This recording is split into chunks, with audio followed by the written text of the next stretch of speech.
Hey there riders, Moto Journo Kris here today, and I am out with the Ninja 650L. I've been lent the bike from Moto Hub while they're servicing my Ninja 400, and I thought I'd give you a quick comparison between these two bikes because obviously jumping off the Ninja 400 onto the Ninja 650 was a little bit of a shock, simply because there are some quite distinct differences. You would think that these two bikes are very, very similar, but in actual fact, Kawasaki have built two very different bikes. The Ninja 400 is closer to the ZX6 in many ways.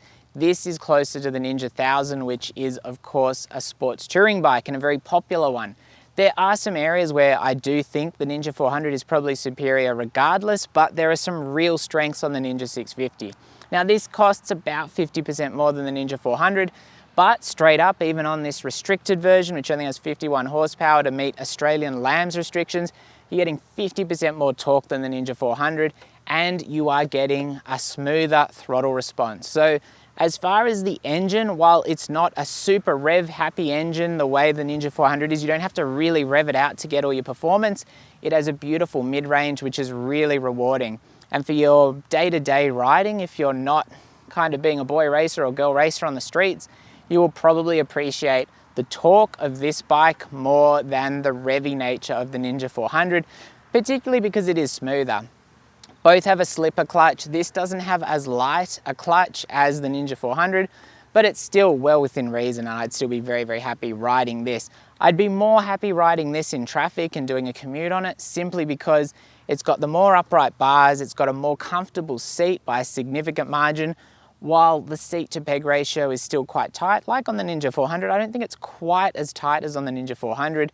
The reach to the bars is a lot more relaxed, which makes it just an easier thing to ride in traffic.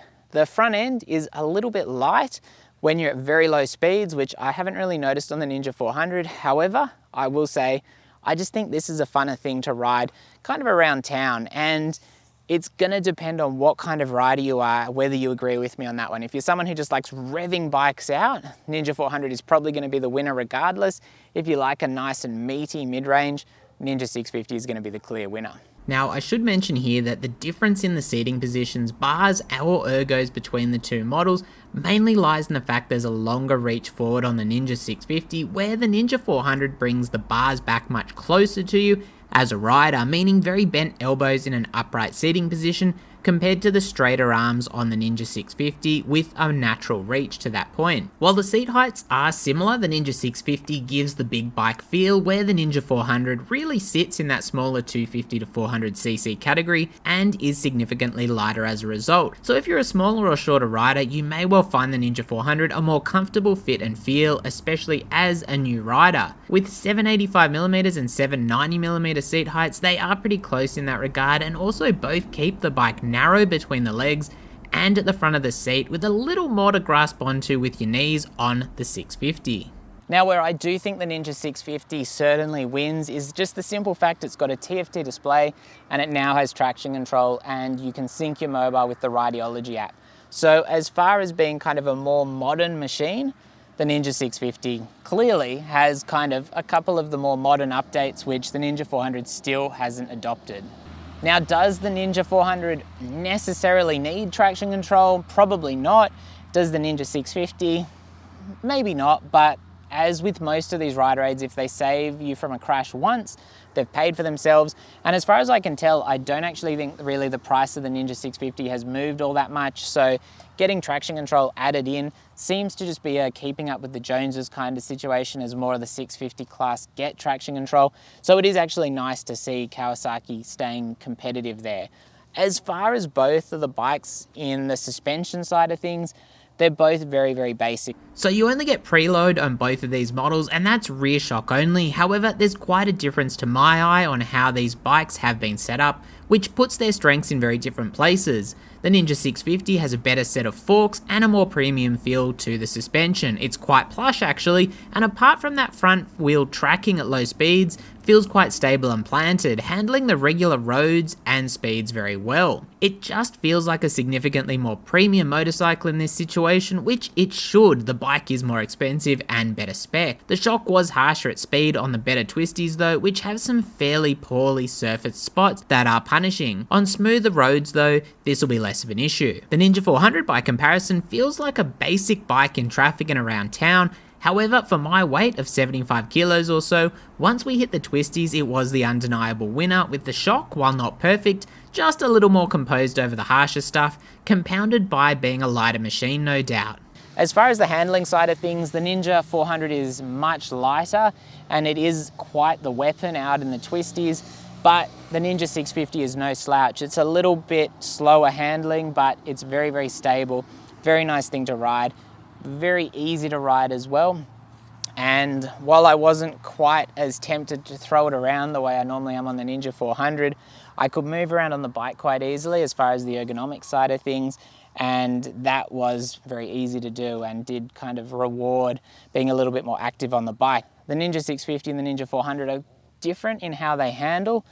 They're both in their own right nice machines. Obviously the Ninja 400 is more like, you know, a bit of like a track slash twisty weapon, where the Ninja 650 is a little bit more balanced overall, and that does kind of become visible through the corners, but it wasn't holding me back at all, even though I wasn't certainly trying to get a knee down.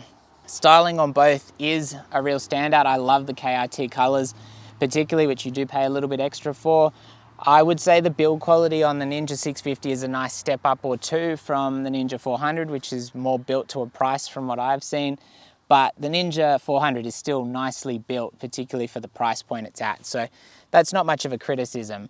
The fact that you get your control of your traction control on the switch block is obviously a bit of a difference, but there's not a heap in it really, I guess I would say. And you can go through the other settings on the dash, obviously, which this is just a lot more advanced in that regard. I think I will say the Ninja 400 has the advantage in the braking side of things. While this has the dual front brakes, it just doesn't have as much feel as the Ninja does. And I think the Ninja's weight advantage, probably combined with however they've set those brakes up, it's just a little bit more impressive than this. This, if you're really aggressive on the brakes, it catches up with the Ninja 400. But I like the feel of the Ninja 400 brakes at lower speeds and around town, funnily enough. So it is only a small difference.